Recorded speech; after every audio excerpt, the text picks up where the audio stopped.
Cuanto más escondido, lo que está más escondido en nuestro inconsciente, lo que más está oculto, eso es lo que más influye en nuestra vida. Nos encontramos perdidos. Nos encontramos que no entendemos lo que pasa. Es como si estuviéramos en manos del enemigo. Pero que todo eso esté anestesiado no significa que no exista. Después de la anestesia, cuando nos operan, por ejemplo, nos ponen anestesia y vienen los dolores, que estaban ahí, pero que no eran perceptibles debido a la anestesia. Nos cuesta mucho contactar con lo que sentimos, y todos nuestros sentimientos están ocultos ahí, en el inconsciente.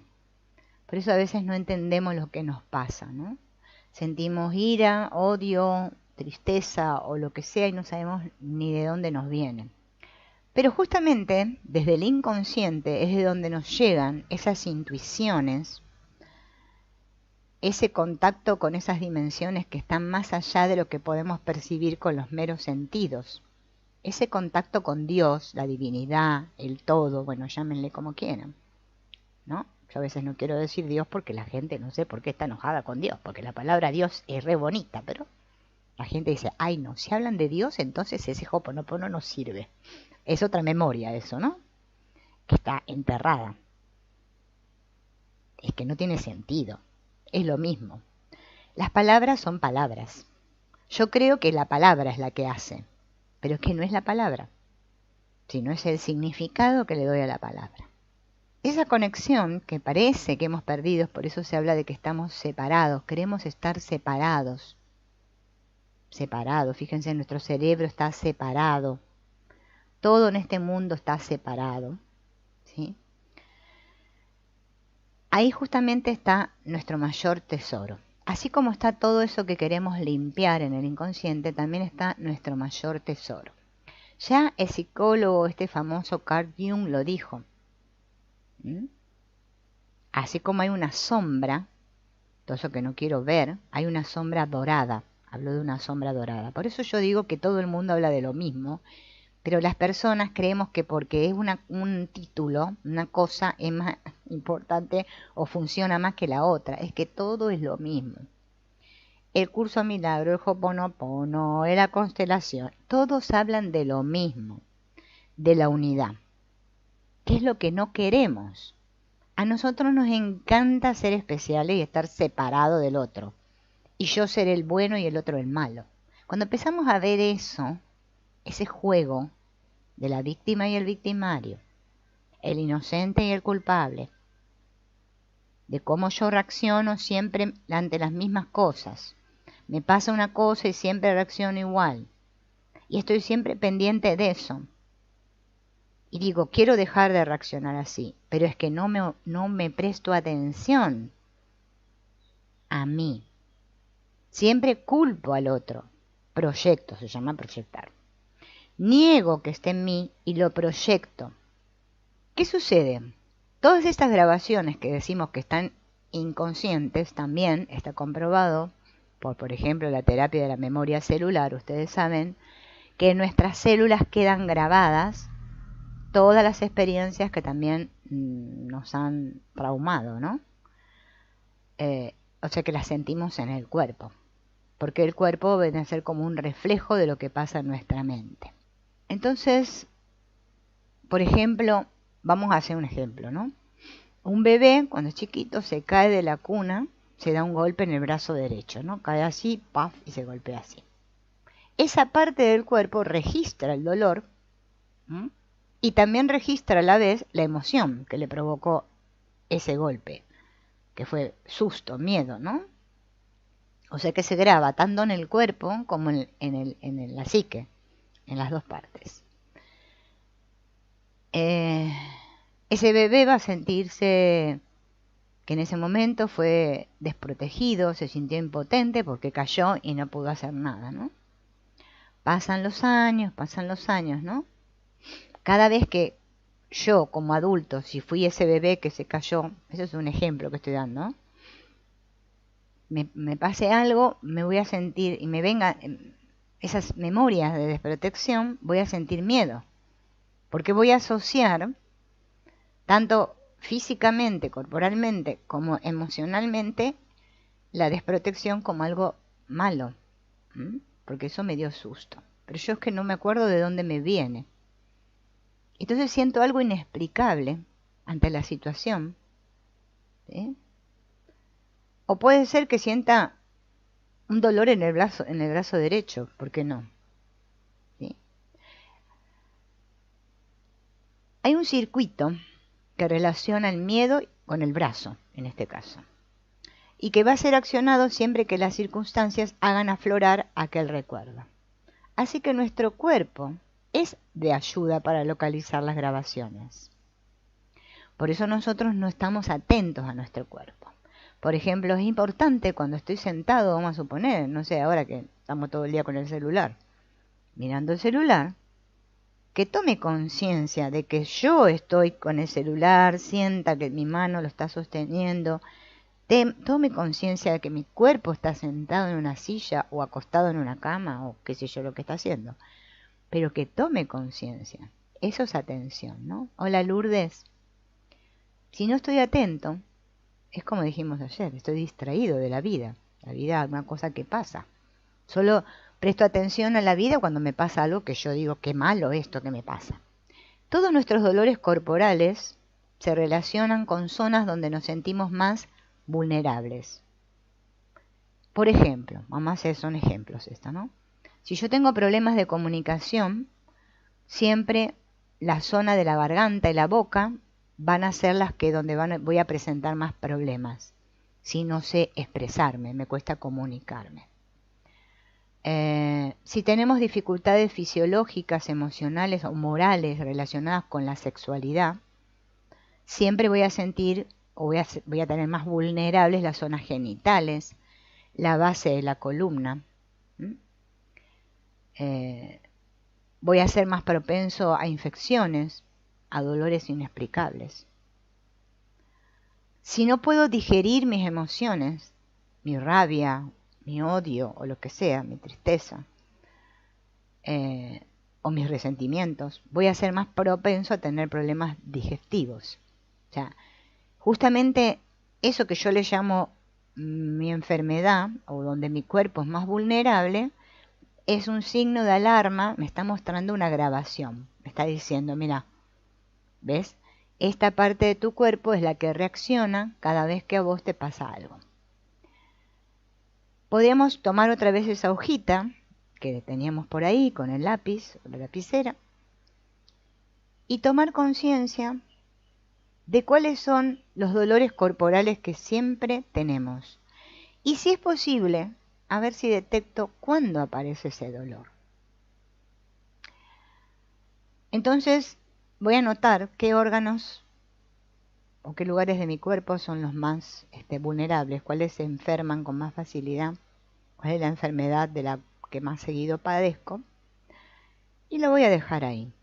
Si me acuerdo y soy consciente en qué situaciones se activa ese dolor, bien, lo anoto. Si no me acuerdo, bueno, lo dejo. Ya más adelante lo vamos a ir viendo.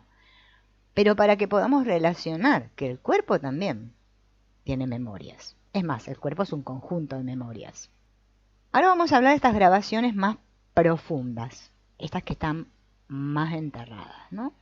Hay una etapa de la vida que tiene una influencia decisiva en la configuración de nuestros circuitos neuronales, en nuestra vida afectiva y emocional, en nuestra salud también, que es la infancia, que es lo que estamos hablando hoy, ¿no? De la infancia.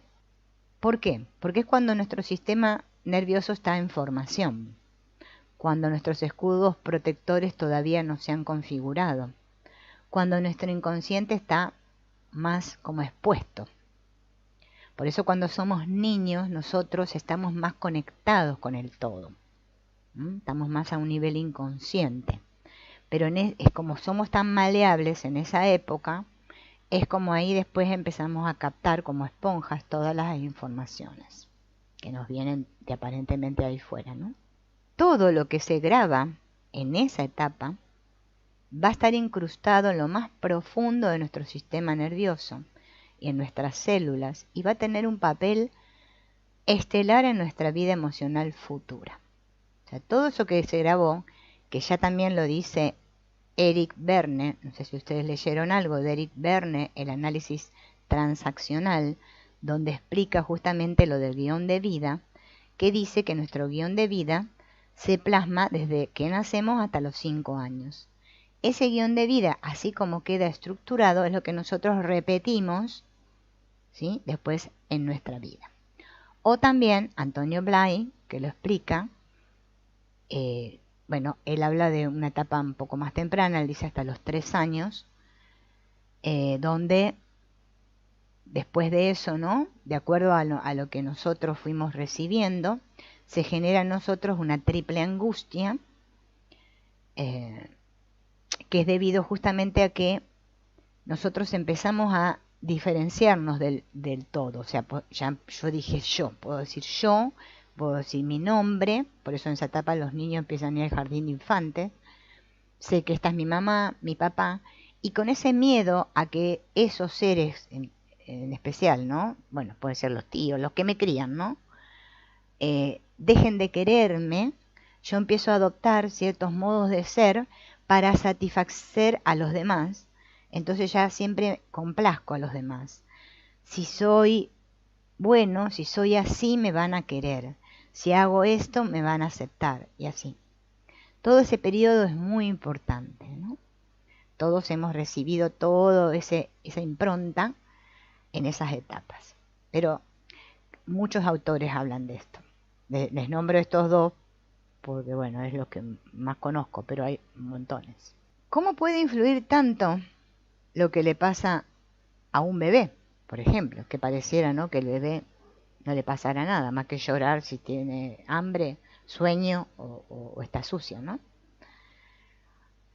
Si nuestra mente la viéramos como una película virgen, de una película donde no se grabó nada todavía, y nuestras defensas las viéramos como las lentes que tamizan la luz que les llega o impiden su paso, es fácil comprender que en estos primeros años la película está muy propensa a recibir impresiones. Al pasar los años se forman los escudos defensivos y la grabación se hace cada vez más difícil. Ante una grabación yo invento una defensa. Entonces esa defensa oculta la grabación, se oculta, se cristaliza. Por eso se hace una memoria muy profunda. Entonces, para comprender nuestras reacciones, tendríamos que remontarnos a nuestro pasado más remoto, que sería nuestra primera infancia. Por eso es difícil comprender profundamente a un ser humano sin conocer su infancia. Las circunstancias a las que estuvo expuesto cuando era más vulnerable y cuando se grabó toda esa programación inconsciente. Esto no significa que las grabaciones no sigan teniendo lugar. En realidad se dan toda la vida, en aquellas circunstancias en las cuales los escudos protectores pierden eficacia temporalmente y cuando se sobrepasa un determinado umbral. En un estado de hipnosis, por ejemplo, nuestro inconsciente es capaz de saber las cosas más inverosímiles. El número de rayas de un sofá, cuántos cuadros hay colgados en un cuarto. Pero aunque esta información esté accesible, probablemente no quede grabada si no tiene trascendencia para nuestras necesidades. Solamente grabamos eso que es trascendente para nosotros. Cuando se trata de nuestro equilibrio, de nuestra supervivencia, de algo que nos amenaza, de algo que necesitamos ávidamente, la cosa cambia. Pasa a haber una carga emocional, una carga energética fuerte, que traspasa ese umbral de protección y se graba en la película virgen, ¿no? Como decíamos el caso del bebé que se caía de la cuna, ¿no? Eso está atentando contra su supervivencia y eso le provocó un gran susto, una desprotección que sintió, eso queda grabado. Si se trata justamente de algo que tiene que ver con una situación de vida o muerte, la intensidad es tanta que justamente capaz que eso sea la piedra angular después de todo nuestro sistema. Estas son grabaciones que merecen mucha atención. Si en algún momento hubo la sensación de peligro de muerte, todo el sistema se colocará en un estado de máxima tensión. Todos los órganos que informan sobre la situación externa van a tocar como una sirena de alarma, ¿no? Si detectan algo similar. Es como si camináramos por un camino lleno de serpientes, ¿no? Todos los sentidos se van a dirigir al suelo, tratando de evitar, ¿no? A las serpientes, obviamente.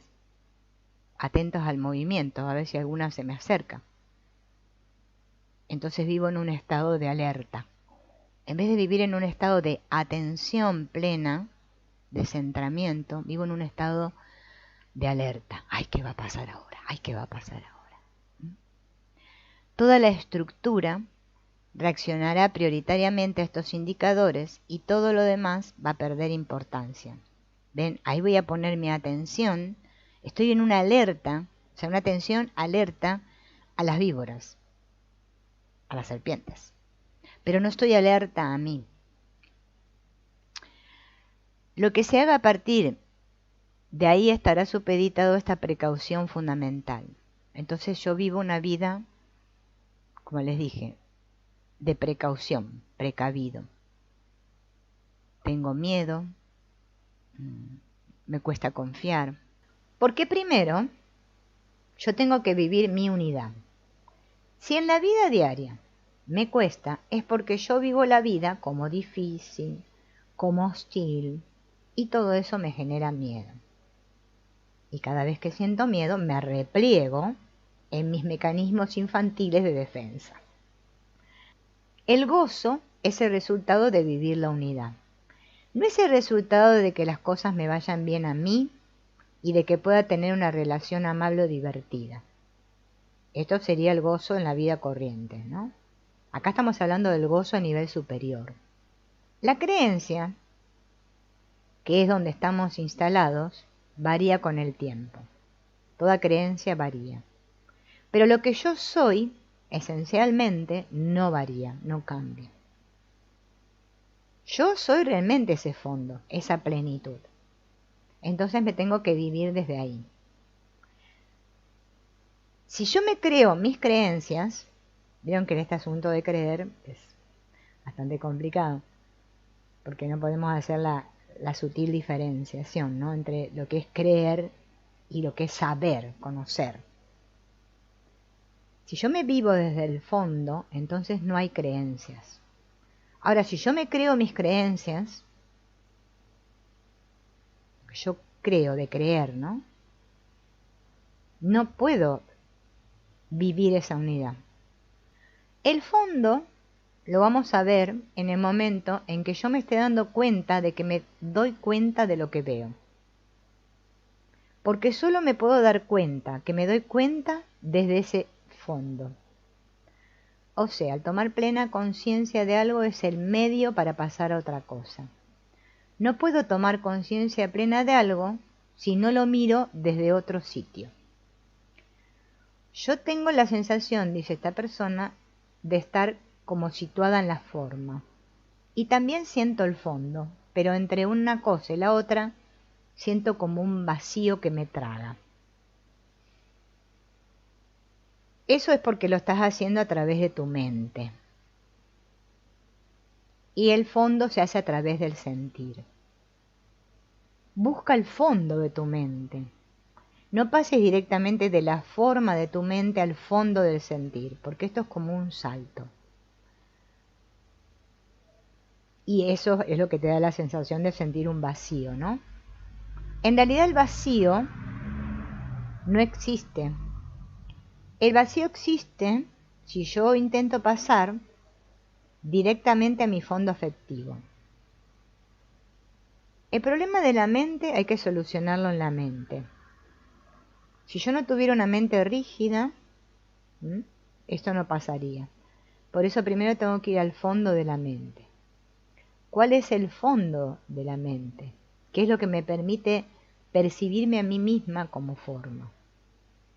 Entonces la persona le dice, yo siento como que hubiera algo rígido, como si la percepción procediera de un estado de rigidez. Bueno, cuando soy consciente de una rigidez, la aflojo. Al ser consciente de una rigidez, puedo acentuarla conscientemente y luego aflojarla del todo, conscientemente. Eso no impide que luego lo trabajes también en lo afectivo. El problema que tenemos de la identificación con las formas hay que solucionarlo en la mente para no formar esta dualidad contrapuesta, ¿no? Hay que descubrir este funcionamiento sentimiento-mente. Este fondo lo voy a captar en el momento en que yo esté siendo consciente de la forma que veo, cuando sea consciente de que estoy rígido. Me tengo que dar cuenta. ¿Qué pasa? La mente nuestra, percibe dualidades, percibe opuestos. Es así como vemos el mundo, ¿no? Pero percibir la mente como inteligencia, ¿no? No es algo que estemos habituados. Yo puedo percibir la mente como masa, como sustancia, y la mente como expresión de la inteligencia. Entonces, cuando estamos en este asunto de que estamos cerrados, nos cuesta abrirnos mentalmente, o sea, se puede solucionar por dos vías. O bien descubriendo que esta rigidez es una forma de algo existente en el cuerpo de la mente.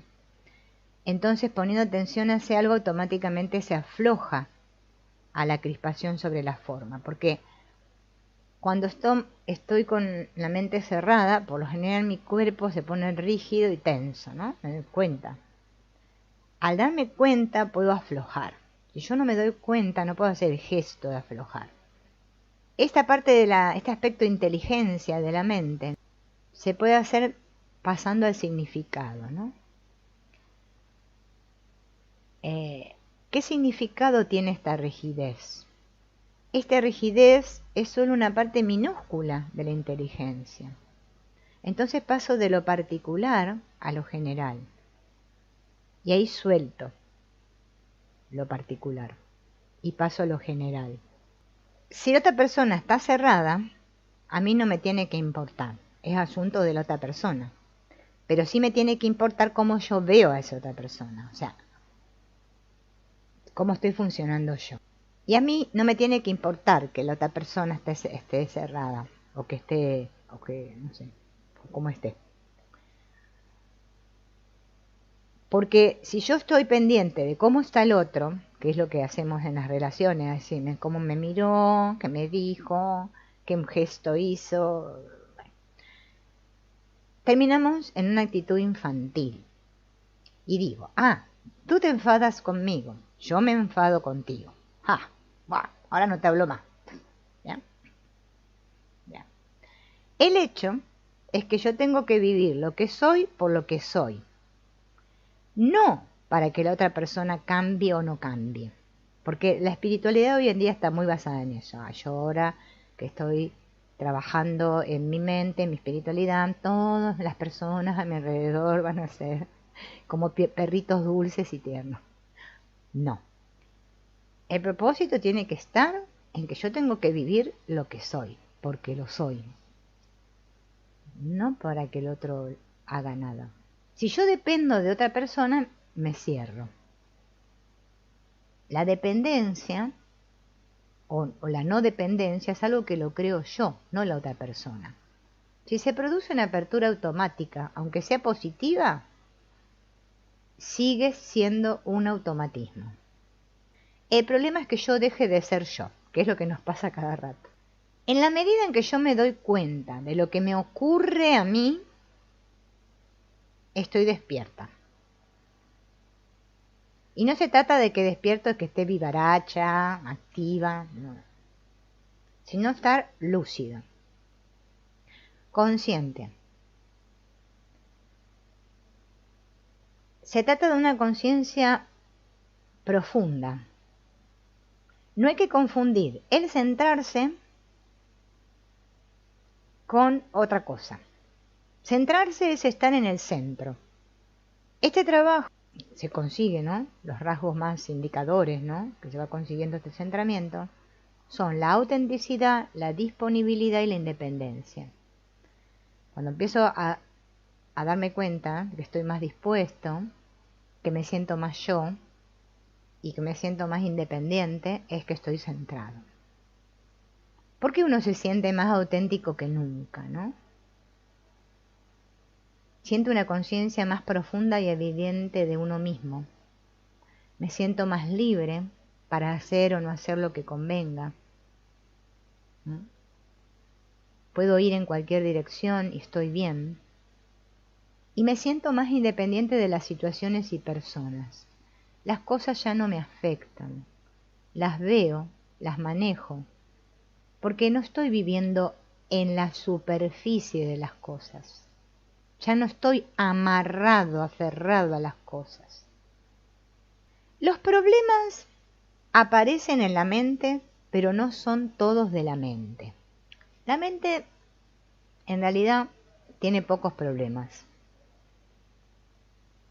Vive muchos, pero no son los propios de la mente, sino que lo que vive son todos los deseos, los miedos que hay dentro, y todo eso viene del famoso mundo emocional. En el centramiento, al empezar por lo vital y luego ascender por la zona emocional y llegar a la mental, vamos a descubrir que la mente queda más tranquila. Entonces vamos a estar más centrados y estar en la mente va a ser más fácil. Pero si yo pretendo ir a la mente y centrar la mente por las buenas, o sea, como a la fuerza, no voy a poder, ¿no? Porque ya tengo que acallar mi mente se tiene que quedar callada, no lo vamos a conseguir. Y centrarse no quiere decir inmovilizarla a la mente. Quiere decir que uno está sin pensar nada. Es como imaginarme que es una cosa forzosa. Si yo imaginara que centrarme es como estar duro, así, como, ¿no? No.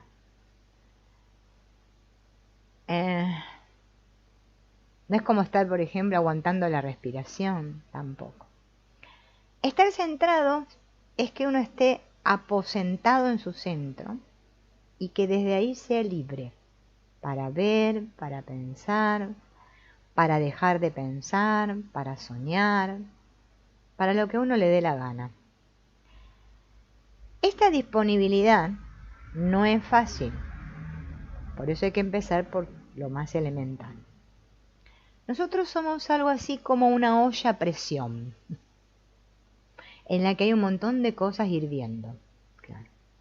Cuando esa presión pasa por arriba, es la mente la que la recibe, y en un momento dado tiene ideas de esto, ideas de lo otro, de lo de más allá.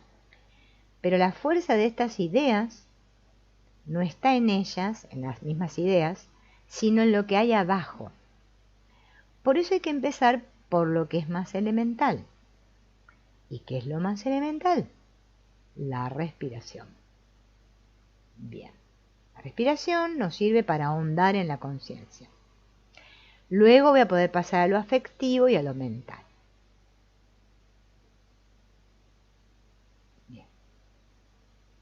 El gran secreto de controlar la mente es que nos sintamos bien.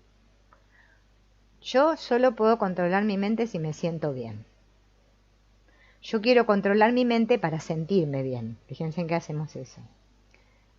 Cuando yo me encuentro bien, es como si la mente estuviera sin trabajo.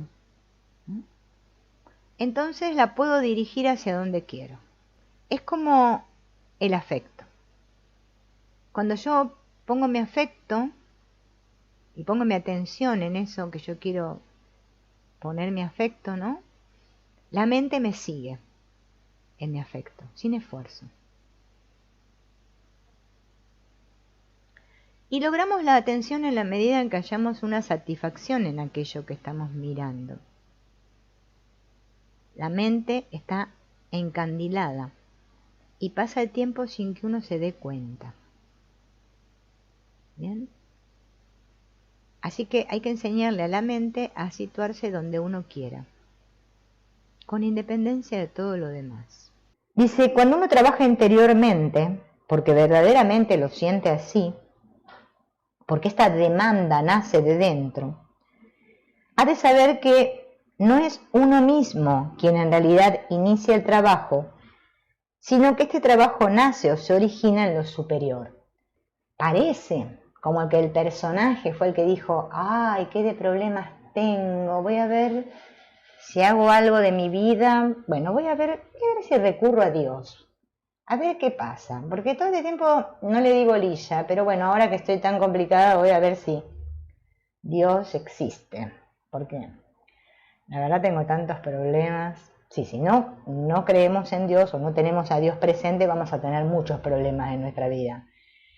Porque la única manera de funcionar bien es con Dios. O sea, no hay otra manera. Cuando nos alejamos de Dios, porque nos parece que es algo a lo que tenemos que recurrir cuando está tronando, bueno, se largó a llover y me estoy inundando, el agua la tengo por el cuello, voy en extremo, ya cuando ya no doy más. Y es lo que hacemos. Entonces parece que es el personaje el que tiene problemas y tiene que recurrir a esta idea que tenemos de Dios por ahí, como una cosa que está por allá, ¿no? Cuando Dios está continuamente sosteniéndonos, porque es imposible que Dios no esté con nosotros. Entonces, esto es una demanda que viene de lo superior. Lo que pasa es que nosotros no nos damos cuenta. Pero a veces, como decíamos hace un rato, cuando nuestras vidas se tornan muy complicadas, nuestro personaje ya practicó de todo, ya no sabe qué hacer, hizo de todo, y parece que nada nos dio resultado, parece como que la vida nos puso de rodillas, ¿no? Ya no sabemos qué hacer, esa rendición, ese acto de rendirnos, es que lo superior está tirando de nosotros, ¿no? Es esta demanda que viene de lo profundo nuestro. Hay algo de arriba, pero no es que esté arriba, ¿no? Hay este nivel espiritual que podemos llamar Dios o que podemos llamar el yo superior, o simplemente nuestros niveles superiores, ¿no? Que está empujando para expresarse de un modo nuevo, de un modo más rico. Y esta presión de arriba hacia abajo es lo que en nuestra mente se manifiesta como necesidad de comprender, como necesidad de vivir de otra manera. A veces, claro, tenemos que pasar por la experiencia previa esta de sufrir, ¿no? Ya hasta no poder más. Y bueno, esto está tirando de todos nosotros, ¿sí? Está tirando de todos nosotros. Lo que pasa que nuestra mente tiene muchos hábitos, muchos condicionamientos que no nos permiten estar centrados, o sea, estar en nuestro fondo. Nos estamos viviendo desde una mente externa. Entonces esta necesidad es como que brota, ¿no? Como que brota de nosotros. Y ahí nos damos cuenta que en realidad Dios, lo superior, o bueno, como cada uno le quiera llamar, está colaborando con nosotros, porque Dios jamás nos puede haber abandonado. Siempre es que nosotros abandonamos a Dios, pero Dios jamás nos puede abandonar, es imposible. Entonces, en esta época, ¿no? Como siempre hablamos, en las que hay tanto maestro espiritual por ahí fuera, ¿no? Tanto gurú, que el Sadgurú, que el Pupurú, el Chuchurú y todo esto. Muchos maestros espirituales por ahí. Es un llamado, ¿no? A la atención para que nos demos cuenta de que esos maestros, por mucho que puedan saber, es que nadie puede saber más que yo mismo. Que es que las respuestas están dentro nuestro. ¿Sí? Entonces, eso es lo que nos tiene que llevar, que impulsar a conectar con mi maestro interno, porque todos lo tenemos. Filosofía o enseñanza le llamarán de una manera diferente, pero el nombre no importa. Es que es uno mismo que se está ayudando a uno mismo, ¿sí? Entonces necesitamos hacer un trabajo en nosotros mismos para conectar con nosotros mismos, aunque parezca una cosa de loco, ¿no? Porque estamos desconectados y andamos buscando respuestas ahí fuera, cuando Dios está todo el tiempo dentro, está dentro. Es que ahí es de donde escapamos. Tenemos que trabajar dentro para hacer todo este tipo de purificación, podemos llamarle limpieza de todas estas ideas erróneas que tenemos acerca de lo que nosotros somos, que no somos, para poder ver lo que somos. Pero es que el ayudante ya está, pero hay que llamarlo. Llamarlo no significa que voy, lo llamo por teléfono, le mando un WhatsApp, porque no, es que está dentro mío. Está en mí, está acá cerca, cerquita, muy cerca. Pero tengo que querer. Entonces es una cuestión de que me convenza mentalmente, porque mentalmente no podemos convencer de cualquier cosa. Y nos alegramos por un rato. Es como el chico cuando espera, ¿no?, en Navidad que venga Papá Noel. Está contento porque le van a traer el juguete que él pidió. Abre el paquete, lo mira y dice, ¡ay, qué lindo! ¡Ay! Jugó con el chicho un rato y después lo dejó por ahí, porque ya está. Así hacemos nosotros. Un ratito, bueno, es un ratito. Cuando toda nuestra vida tendría que ser dedicada a orar, o sea, una oración continua. Y todo lo demás fluiría normalmente, ¿no? El hecho de trabajar siempre produce un progreso. Eso grábenselo todos. Es mentira eso de que ustedes no estén progresando. ¿Bien? Y por eso existe un progreso, ¿sí?, que parece que no es visible. Y claro, como nosotros solo creemos en lo que vemos, con los ojos, parece ser que no está pasando nada.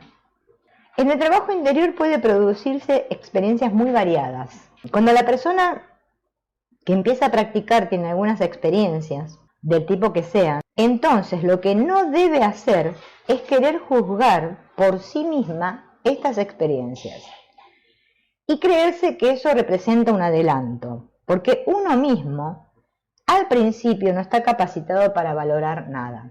Puede suceder que tengamos experiencias, como le llamo yo, estrambóticas. Algo así, que vimos las luces, que vimos luces violetas. A mí me han pasado de cosas raras. Pero no hay que darle importancia. No me tengo que quedar en eso. ¡Wow! Porque vieron el ego, ahí agarran y empieza. ¡Wow! Vi la luz dorada y bajó el ángel y el Espíritu Santo se me presentó acá y me dijo qué buena que soy. Bueno, nos empezamos a hacer una historia. Por mucho que puede suceder eso, no quedarme en eso, porque eso no es productivo. Como existen estas ganas de progresar en todos nosotros, es natural que cada vez que uno sienta unas sensaciones, o vea unos colores, o escuche unos sonidos, no sé qué, le parezca que está progresando, y que va al galope, y que adelantará a todos los demás. Ay, ¿vieron que el ego espiritual es? Parece como el consultorio del médico, ¿vieron? Que están todas las viejas ahí para atenderse con el médico y cada una cuenta su problema y parece que lo que le pasa a una es peor que lo que le pasa a la otra, porque acá lo importante es ver quién es más espiritual. Entonces una le dice a la otra, yo vi una luz rosa y un sonido celestial. Entonces viene la otra y le dice, lo mío fue superior porque a mí directamente se me presentó Jesús en persona y me dijo esto y esto, y ahora vos tenés una misión especial, y etc. Bien. Todo eso, por mucho que pueda hacer que pase, o sea, no estamos diciendo que no pueda pasar. Entonces yo ahora me creo, que yo estoy avanzando más que otros. Hay muchos desengaños en esto, muchos, pues hay todo un mundo de percepciones que no indican necesariamente progreso. Pueden indicar algún progreso, pero en la medida en que uno se detiene en ellas, queda fijado en la experiencia, y esto corta el progreso, ¿sí? Porque me quedo en la experiencia que tuve en ese momento que fue tan bonita. Si nos quedamos ahí, cortamos el proceso, porque yo quiero volver a revivir una y otra vez esa experiencia. Y las experiencias son cambiantes, puedo tener una y después tener de otra clase. Lo importante es hacer el trabajo interior. Por esto es necesario que los fenómenos que uno va experimentando se comuniquen y uno sea lo suficientemente sencillo y sensato para aceptar el criterio de alguien que tenga más experiencia. Uno no debe interpretar los síntomas por sí mismo porque le falta criterio. Entonces, ¿cómo puede uno saber que va bien? Porque todos nos preguntamos, ¿estaré yendo bien? Solamente existen unas señales inconfundibles y estas se refieren a que uno va sintiéndose en general con una mayor serenidad interior, con más seguridad, con más paz y con más energía. Descubre que uno no tiene tanta prisa para vivir. Ya no vivimos. Bueno, a mí me pasaba al principio antes que yo vivía acelerada, no sé, es una cosa, miraba el reloj, el almanaque a cada rato, es una cosa de loco. Planificaba con anticipación las cosas. Uno va notando que no hay ninguna prisa, porque no vamos para ningún lado, así que tranquilos. Se comprende más a las personas, tenemos una mayor comprensión. Todo es más natural, no se reacciona tanto como antes. Entonces, eso sí son señales de progreso. ¿Sí? Estoy experimentando esas cosas que no son wow, ni luces de colores, ni que tuve el atisbo, ni que me iluminé y todas esas cosas que todos quieren. Si en mi vida cotidiana yo voy experimentando esto, eso quiere decir que realmente estoy progresando. Y con eso tengo que estar más que contento o contenta. Si eso no lo estoy experimentando es porque aún todavía hay mucho trabajo por hacer. Porque quiere decir que cualquier cosita me quita la paz, que reacciono, que salto, ¿no? Que la térmica me salta cada 5 minutos y que los estados de serenidad y tranquilidad son muy breves. Cuando estos se hagan más extensos, nos vamos a dar cuenta que realmente nos estamos viviendo en el ser. ¿Vieron esos círculos así, concéntricos, ¿no? Muchos círculos, y en el centro, un círculo, ¿no? Que es el centro justamente, ese es quien soy yo. Y todo lo que rodea, todas las ideas, las emociones, los conceptos, todo lo que, ese bagaje, esa mochila, ¿no? Alrededor de mí, es todo cambiante. O sea, todo lo que es cambiante, ¿no? No sería yo. Para entender lo que yo soy es lo que no cambia en mí, lo que permanece. Y eso es algo que tenemos que descubrir, porque por lo general siempre, si hacemos este trabajo y la mente interrumpe, siempre nos va a dar una respuesta que tenga que ver con alguna cualidad nuestra, ¿no? De nuestra persona. Cuando uno dice yo, lo dice como el sujeto que piensa, el que tiene las ideas, el que tiene el cuerpo, el que tiene los sentimientos. Y no es ni las ideas, ni el cuerpo, ni los sentimientos. Yo es algo que está más allá de las cosas, pero no sabemos lo que es. Por lo tanto, si no sabemos lo que es el yo, ¿cómo vamos a saber nada de veras? Es la existencia misma, es la conciencia misma, sería lo que somos en esencia. No nada que ver con la identificación. Por eso es tan difícil hacer un trabajo interior porque el personaje, o sea, el ego nuestro, se mete incansablemente. Es que al principio, sabiendo que somos, porque ya somos, y no podemos dejar de ser lo que somos, en esencia, nosotros no nos percibimos como lo que no somos. O sea, nuestra identificación, nuestra identidad está confundida. Si yo, que soy lo que tengo más cerca de mí, no me conozco, ¿cómo voy a pretender conocer qué es Dios? ¿O qué es la verdad? ¿O qué es la vida? ¿O qué es la muerte? Si yo quiero saber qué es la vida, antes he de descubrir qué es ese yo. Porque ese yo justamente es la vida que soy, ¿no? La vida que somos. Y fíjense en que la mente, nos damos cuenta, es fácil darse cuenta cuando la mente interrumpe, porque es cuando yo quiero explicar. Quiero explicarme.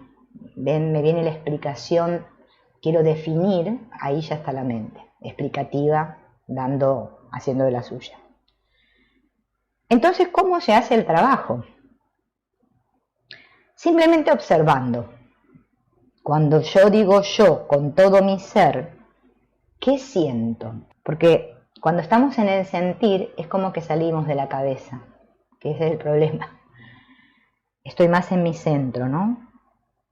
No qué cosas me recuerda, ni tampoco a qué cosas lo asocio, sino qué siento como resonancia directa al decir yo, qué resuena en mí. Que pongamos la mano en nuestro pecho, porque ahí está el chakra del corazón, y que notemos como que ahí, cuando digo yo, ¿no? Si ustedes lo hacen en este momento, yo, como que resuena algo, ¿no?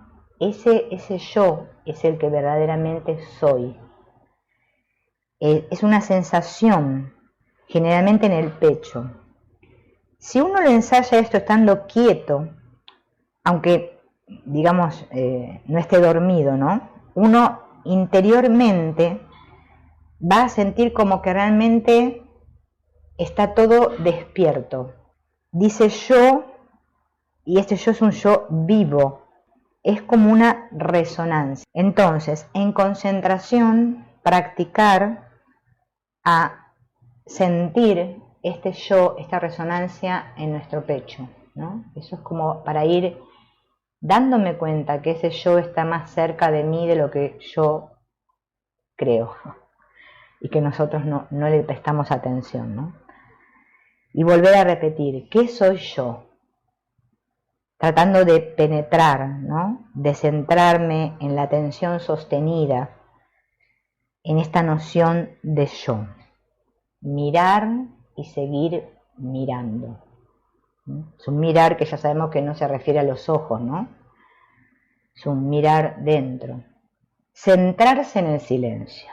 Significa que yo, estando totalmente consciente y lúcido, aprendo a ser consciente del silencio dentro de mí, el silencio que mora en mi interior.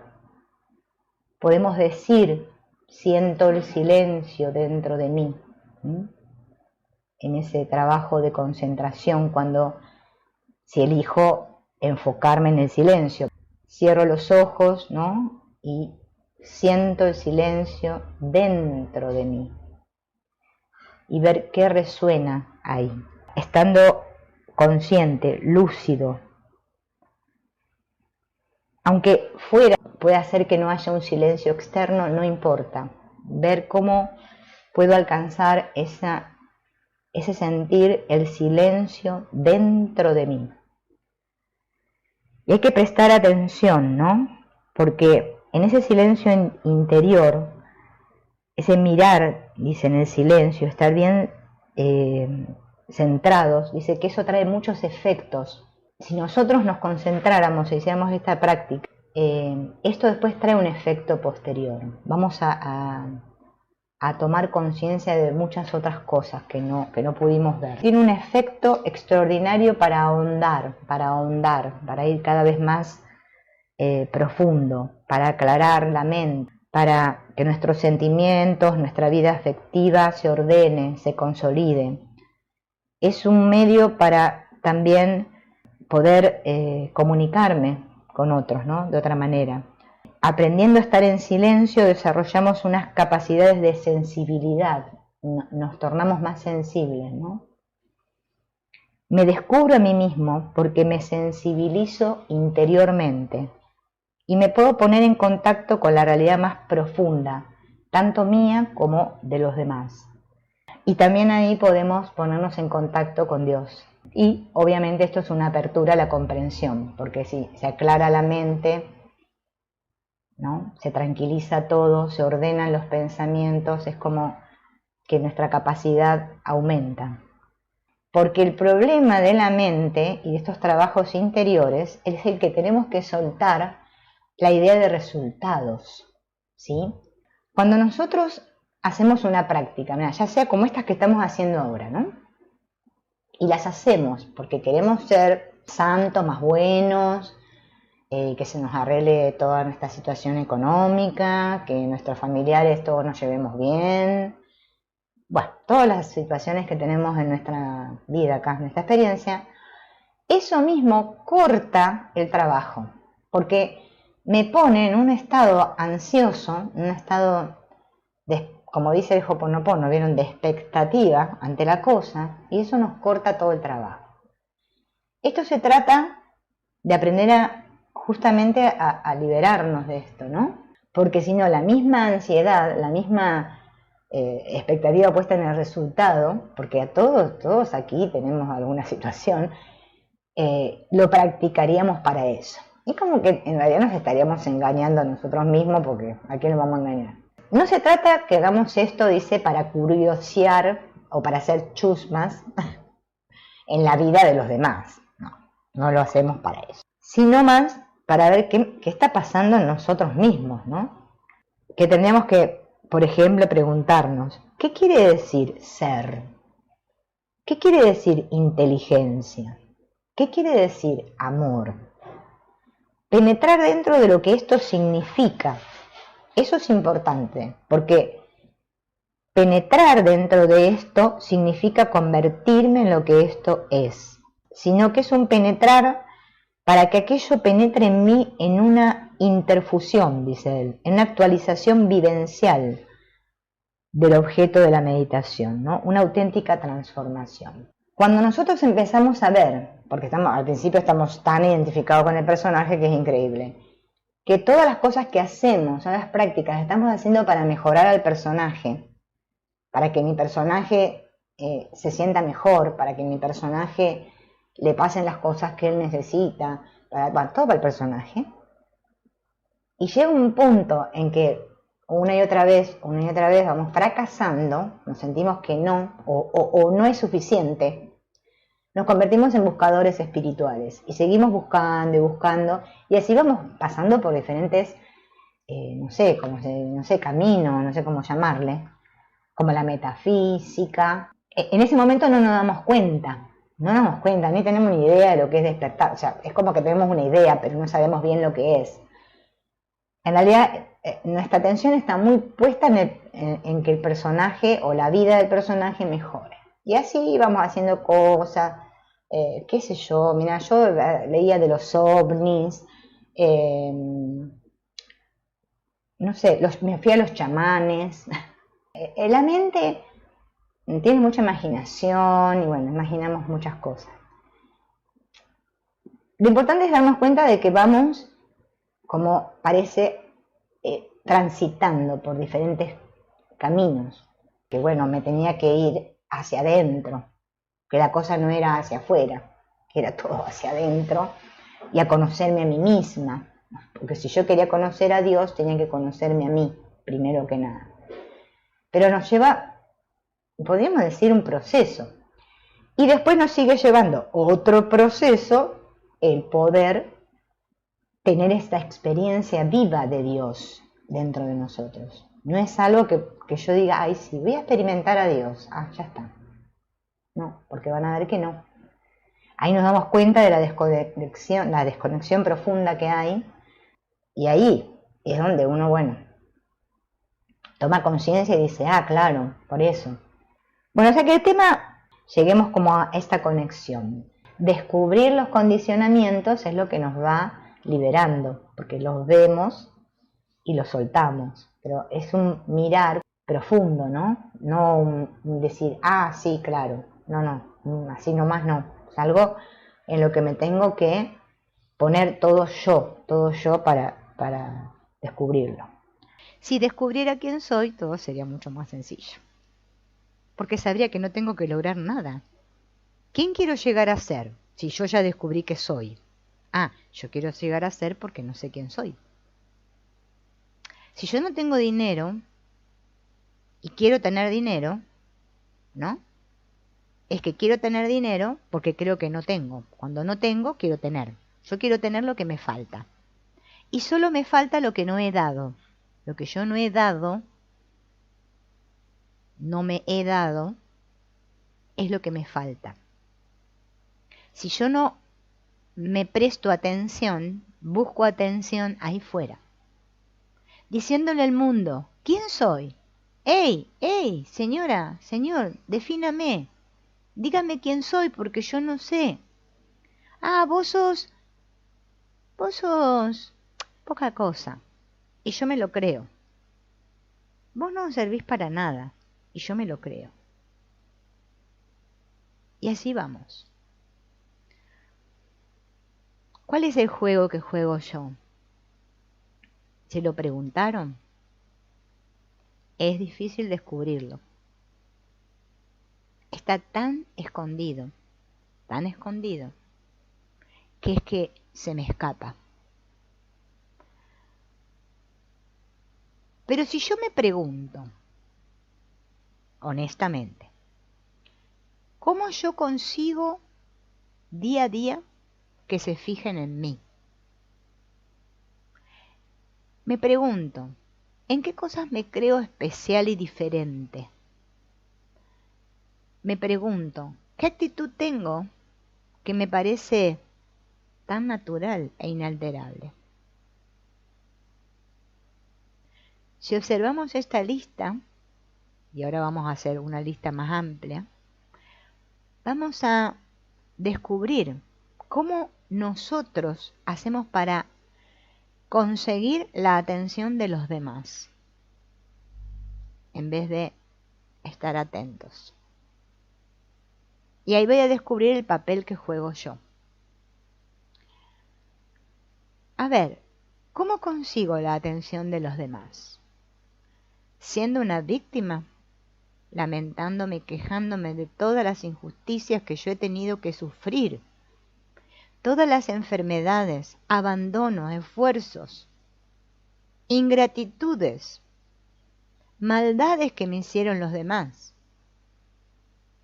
cargando con la melancolía y el punzante dolor de todo ese maltrato que me han dado, o sea, contando mi historia desgraciada. Fíjense en que la mayoría de las personas aquí tenemos ese hábito. Yo, todo lo que me han hecho a mí, ¿no? Mi historia es más importante. Es más terrible que la del otro.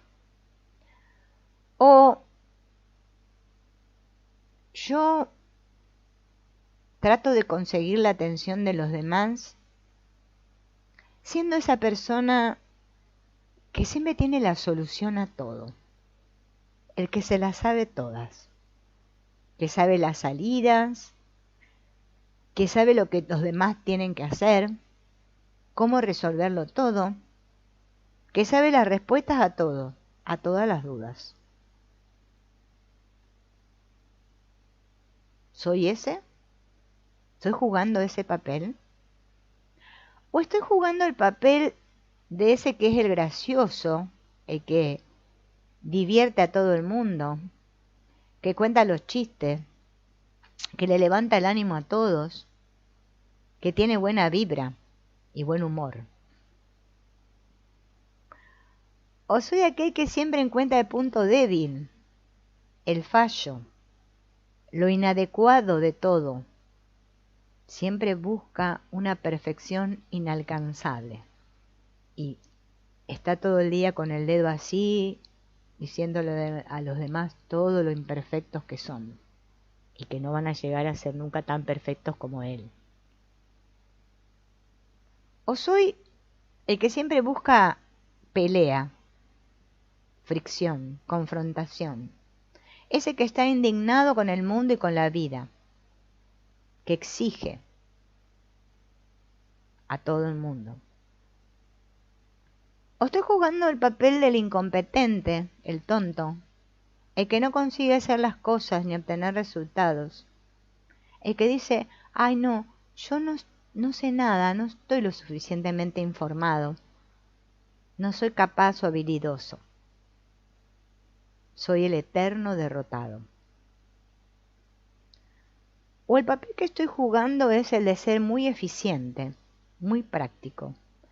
El que siempre se preocupa por todos, que piensa por todos, que provee a todos, que cuida a todos. El buen samaritano. O estoy jugando el papel de que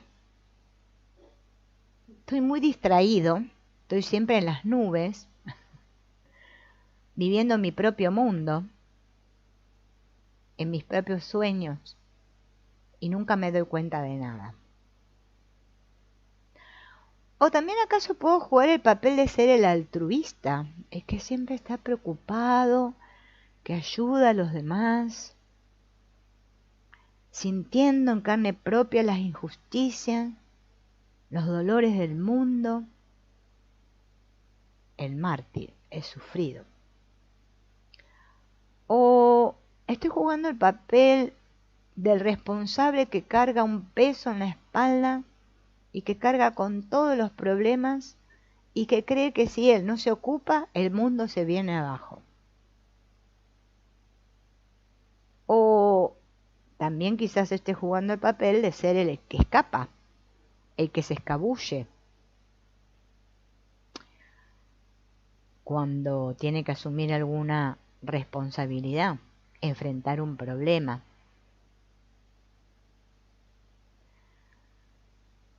Presten atención a todas estas preguntas que les he leído. ¿Con cuál de esos personajes se identifican? Para que los admiren, para que los miren, para que los repudien, para que hablen de ustedes, ya sea bien o mal. Y esto no se trata de que seamos buenos o malos. Lo que buscamos es darnos cuenta de qué es lo que funciona automáticamente en nosotros, que está tan cristalizado y que se ha hecho tan mecánico, que por eso después cualquier terapia que hago, ninguna me da resultado.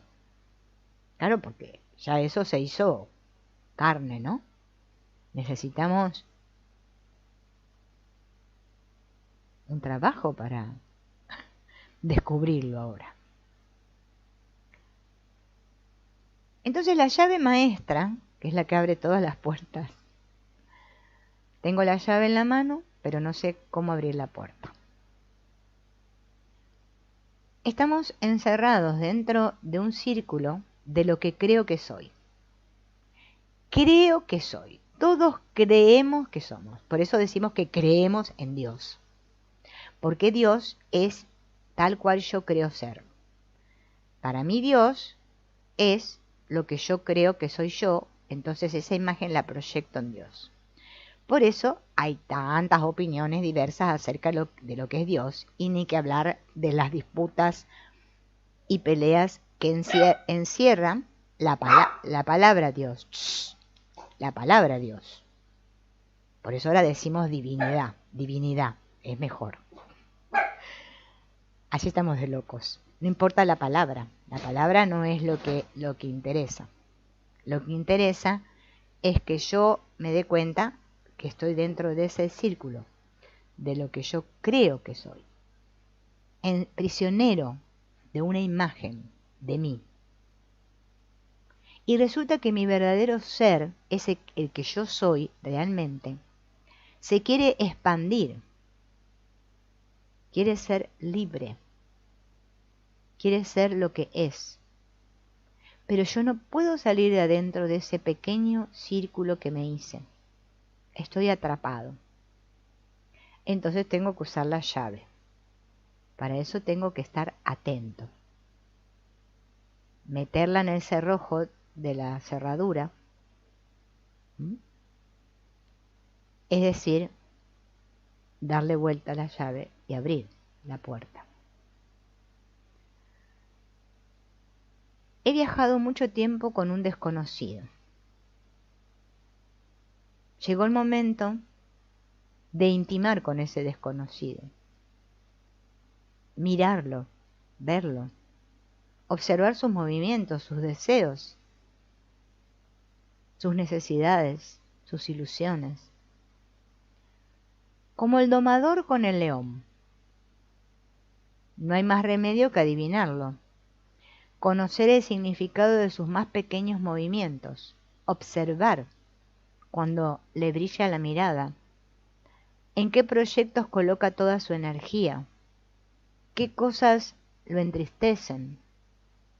De la misma forma que al domador no se le ocurre culpar al león de sus instintos, tampoco voy a poder enjuiciar a mi compañero de viaje, ni echarle en cara sus ocultas oscuridades, porque eso que mi personaje ha hecho es el fruto de su propia historia.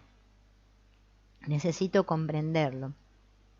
Tengo que acompañarlo, conocer su infancia, la casa donde creció, los padres que tuvo, saludar a su familia, saber todas las cosas que quisieron y qué expectativas que pusieron en él. Todo eso que era importante para su clan. Voy a tener que saber cómo fue su adolescencia, cómo fue que se acercó al sexo opuesto.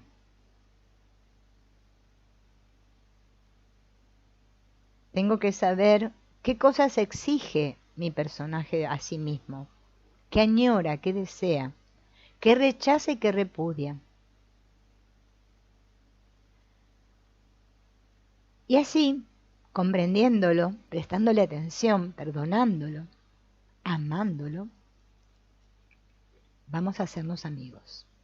Pero hay que ser pacientes, porque hay que desenredar muchos entuertos, malentendidos, convencer a mi personaje, ¿no?, de que ahora ya no es un niño, de que ha crecido, de su gran capacidad, de su inocencia. Le voy a tener que acompañar por los rincones más lúgubres, aceptar sus instintos más salvajes y morbosos, sin reprocharle, sin enjuiciarle, con el corazón lleno de agradecimiento, confiando. Tanto, que es esa confianza que hemos perdido en nosotros mismos, ¿no? Más allá de este guión, de esta gran obra de teatro, de la vida, hay otra dimensión, donde las cosas son distintas. Cuando yo voy al encuentro de mi propio ser, tengo que ir sin juicio. Tengo que deshacerme de esas ideas de bueno y malo. De que si voy bien, de que si voy mal. De que si lo logré, que si no lo logré. Entonces, ahora que sabemos que estamos prisioneros de nuestras grabaciones, de nuestras propias creencias, de nuestros propios juicios, que tenemos la llave en la mano y que la llave es la atención, las puertas se van a ir abriendo.